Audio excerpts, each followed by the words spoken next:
A vida é como um tecido, às vezes ele se rompe. Um fio arrebenta, um pedaço se desfaz e a gente fica com aquele buraco na mão sem saber o que fazer. Mas a gente pode sempre dar um nó e continuar bordando. Pode não ficar igual ao que era antes, mas pode ficar bonito de um jeito novo. E foi isso que minha avó fez.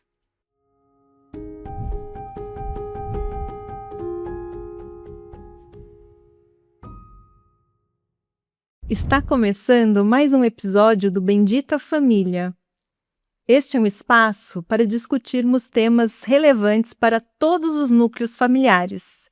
Eu sou a Lilian Gaspar, sou advogada e apaixonada por ajudar as famílias a encontrarem o caminho da paz e da união. Eu estava olhando o calendário esses dias e me dei conta de uma coisa muito bonita. Daqui a pouco é Corpus Christi, um feriado que para muitos é só um dia de descanso, mas que na verdade carrega um significado muito profundo de fé, de união, de família reunida em volta do que acredita. E uma semana depois é Dia dos Namorados. São duas datas que parecem falar de universos distintos, a fé e o amor romântico. Mas eu acho que elas estão mais próximas do que a gente imagina, porque tanto a fé quanto o amor verdadeiro têm uma coisa em comum: eles não deviam prender, eles deveriam libertar.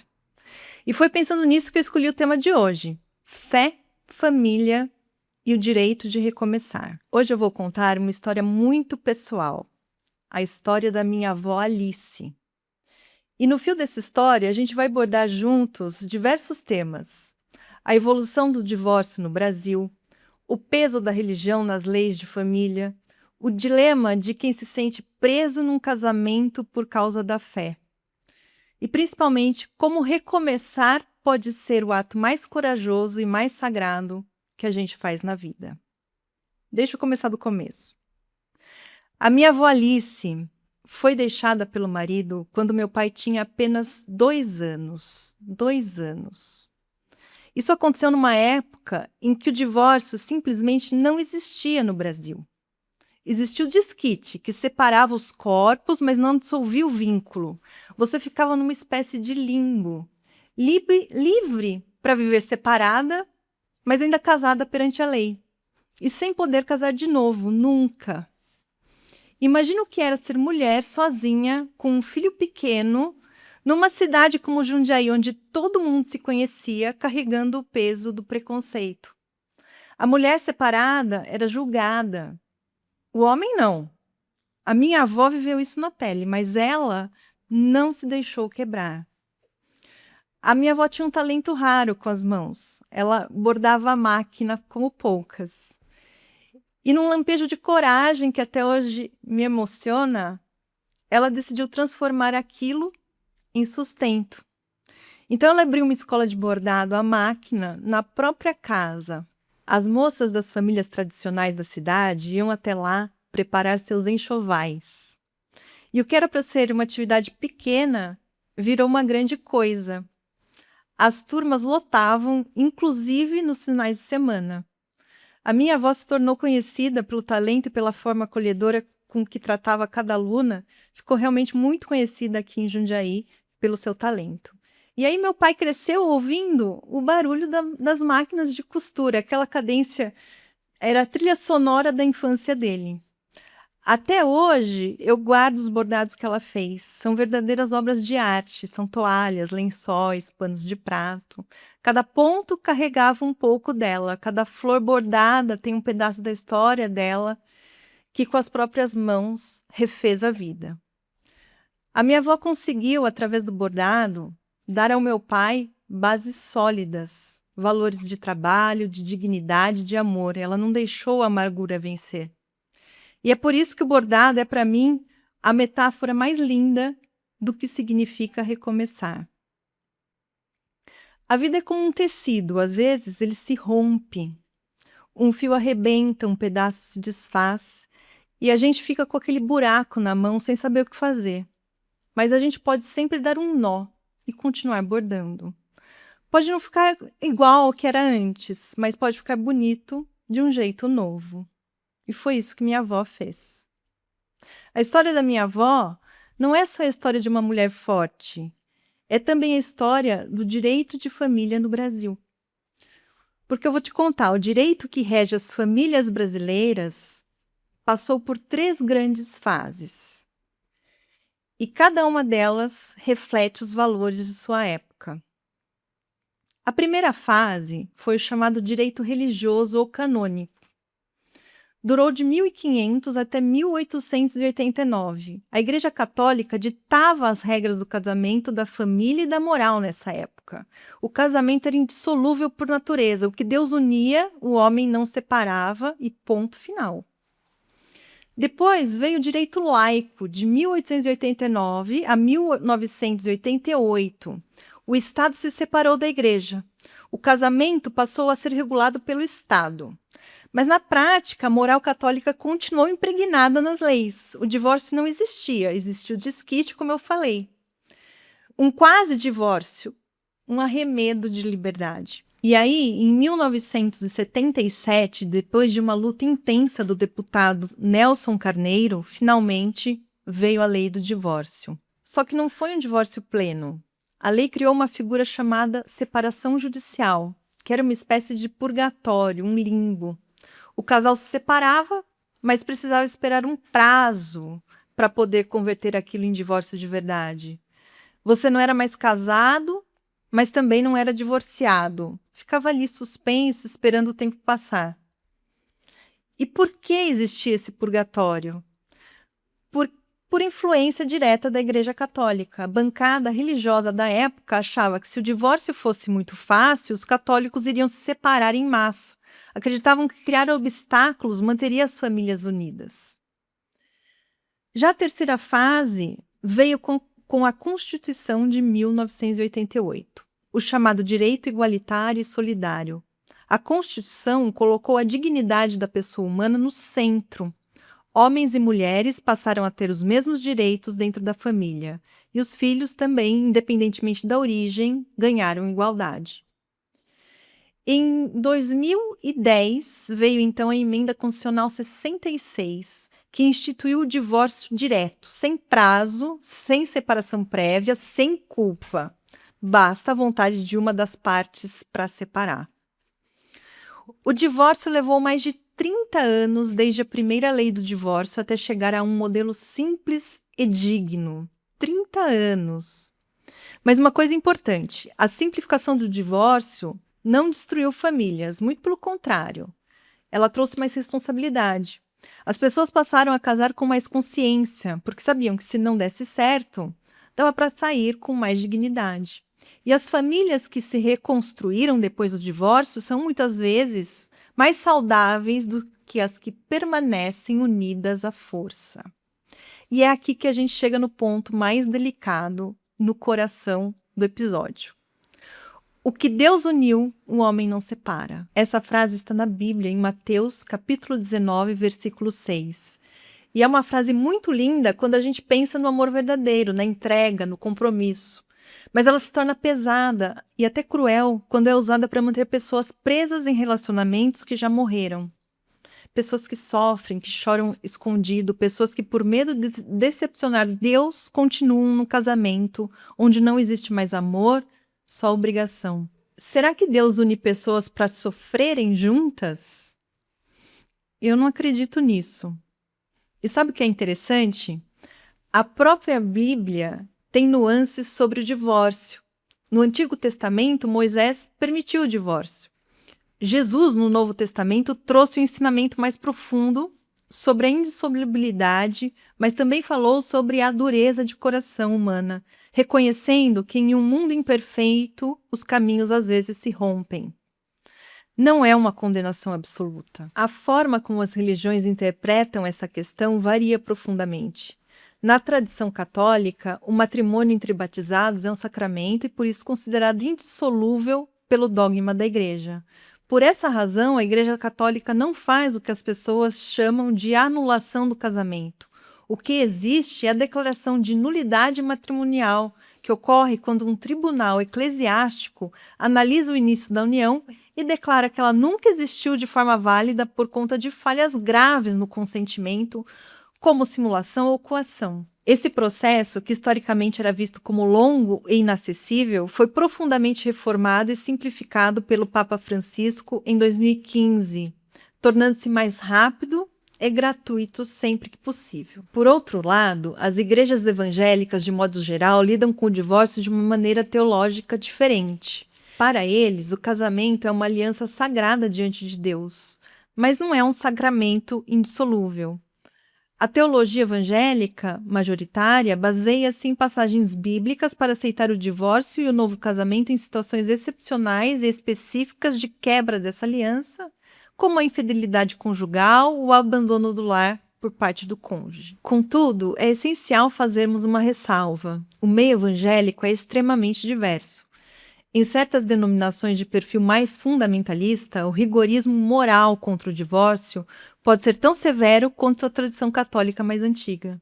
Nessas comunidades, a pressão social e os julgamentos espirituais sobre as pessoas divorciadas, com um peso desproporcional sobre as mulheres, criam correntes invisíveis de culpa e exclusão, dificultando imensamente o recomeço. Durante décadas, a interpretação literal e enrijecida da fé foi usada como instrumento de controle, principalmente sobre as mulheres. Aguenta, oferece teu sofrimento a Deus, pensa nos filhos. Quantas mulheres, como minha própria avó Alice, foram deixadas, abandonadas, e ainda assim elas que carregaram a culpa de não ter mantido o casamento, a culpa de ter fracassado, só que não era fracasso, era recomeço. O Brasil é um estado laico desde 1890. A Constituição de 88 reforça isso. No artigo 19, inciso 1º, diz que é vedado à União, aos estados e aos municípios estabelecer cultos religiosos ou manter com eles relações de dependência ou aliança. O Estado é neutro, todo mundo é livre para crer ou não crer, conforme o artigo 5º, inciso 6º. Mas, na prática, o direito de família ainda carrega marcas profundas da tradição católica. Um exemplo clássico disso é o casamento religioso com efeito civil. O artigo 1515 do Código Civil permite que o casamento celebrado em cerimônia religiosa tenha validade civil desde que seja registrado no cartório. É bonito porque respeita a fé das pessoas, mas também gera confusão. Muita gente pensa que casou só na igreja e descobre na hora da separação que o casamento tem validade civil porque alguém fez o registro. Ou o contrário, acha que o religioso vale tudo e não vale. Outro exemplo é a resistência que ainda existe em alguns setores ao reconhecimento pleno de outras formas de família. As uniões homoafetivas foram reconhecidas pelo STF em 2011, mas ainda há quem questione. Ainda há quem confunda a aplicação da objeção de consciência prevista no artigo 5º, inciso 8º da Constituição, quando o assunto é a celebração de casamentos. Aqui a gente precisa fazer uma distinção bem clara. A objeção de consciência é um direito legítimo que protege a liberdade religiosa. Um padre, um pastor ou qualquer líder religioso não pode ser obrigado a realizar uma cerimônia de casamento que contraria os seus dogmas de fé. Mas esse direito não se aplica ao casamento civil. Um agente público, como um juiz de paz ou um oficial de cartório, atua em nome do Estado laico e é obrigado a seguir a lei, não podendo se recusar a celebrar ou registrar um casamento civil de casais homoafetivos. A objeção de consciência serve para proteger a fé do cidadão e das instituições religiosas, mas nunca para que um agente público impeça o exercício de direitos alheios garantidos pela nossa Constituição. E tem um ponto que me dói especialmente: as crianças. Muitas pessoas permanecem em casamentos infelizes por causa dos filhos. Acham que a separação vai traumatizar, que é melhor crescer com o pai e a mãe debaixo do mesmo teto. Mas a pergunta que fica é: que tipo de convivência é essa? Uma criança que cresce ouvindo gritos, vendo silêncios pesados, sentindo a tensão no ar, essa criança não está protegida. Pelo contrário, ela está sendo ferida todos os dias.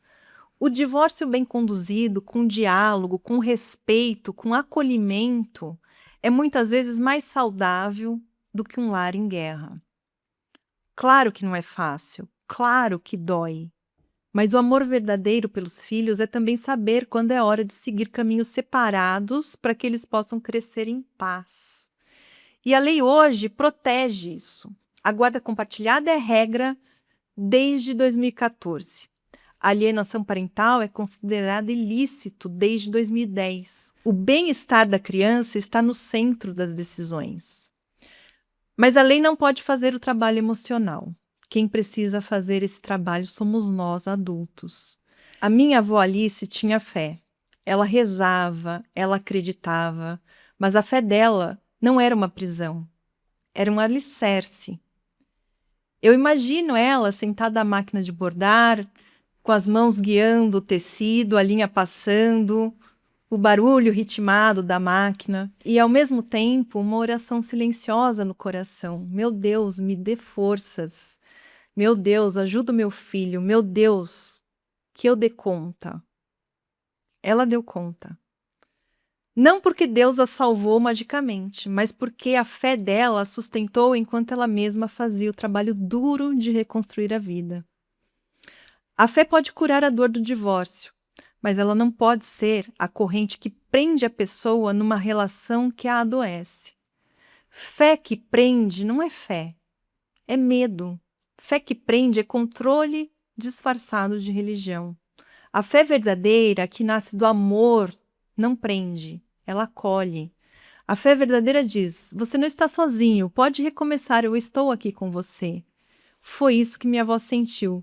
E foi isso que a carregou. E aí a gente volta para o calendário. Corpus Christi, Dias dos Namorados. 2 datas que, quando olho para a história da minha avó, fazem todo sentido juntas. Porque Corpus Christi é a festa litúrgica em que se comemora a institucionalização da Eucaristia, do corpo de Cristo. E nessa belíssima comemoração se resgata a memória da entrada triunfal de Jesus Cristo em Jerusalém, dias antes de ser crucificado. Daí decorre aquela tradição tão conhecida e tocante, a elaboração dos tapetes coloridos, feitos à mão, com serragem, areia e flores desenhados nas ruas para abrir alas para a passagem triunfal da Eucaristia. Se a gente parar para pensar, esses tapetes de Corpus Christi são exatamente como os bordados da minha avó Alice. Eles exigem paciência, dedicação, trabalho minucioso e sensibilidade para transformar o chão cinzento e áspero da rua em um caminho de beleza. E o Dia dos Namorados, que vem logo na sequência, é a celebração do amor que a gente escolhe, o amor que a gente decide cultivar todos os dias, inclusive o amor próprio de escolher recomeçar. A minha avó Alice, na máquina de bordar, não sabia que estava bordando também a minha história. Ela não sabia que, décadas depois, a neta dela estaria aqui num podcast falando sobre direitos de família, sobre fé, sobre recomeço, e que a história dela seria o fio condutor de tudo isso. Mas ela bordou, ponto por ponto, linha por linha. Ela pegou o tecido rasgado e fez dele uma obra de arte. A vida é um tecido que a gente borda com as próprias mãos. Às vezes o fio arrebenta, às vezes a gente erra o ponto, às vezes a gente precisa desmanchar e começar de novo. E tá tudo bem. O que importa é não largar a agulha. Então, se você está passando por uma separação, ou se conhece alguém que está vivendo esse processo com culpa, com medo, com o peso da fé dizendo que você não pode recomeçar, eu te peço, lembra da minha avó Alice. Ela recomeçou, ela bordou a vida dela de novo. E tudo que ela deixou, os bordados, os valores, a força, está vivo até hoje, em mim, no meu pai, em cada palavra que eu escrevo. Recomeçar não é fracasso, recomeçar é o ato mais corajoso que a gente pode fazer. Porque a fé que nos move não é a que nos prende, é a que nos liberta para amar de novo. E amar de novo, seja um cônjuge, um filho ou a própria vida, é o que nos mantém inteiros. Fica comigo essa imagem, minha avó Alice na máquina de costura, com o barulho ritmado preenchendo a casa, a luz da tarde entrando pela janela, as mãos firmes guiando o tecido, ela não desistiu. E você também não precisa. Cuide de você, cuide de quem você ama e lembre-se, a vida sempre dá um jeito de a gente dar um nó e continuar bordando. Um beijo no coração de cada um. Até o próximo episódio do Bendita Família.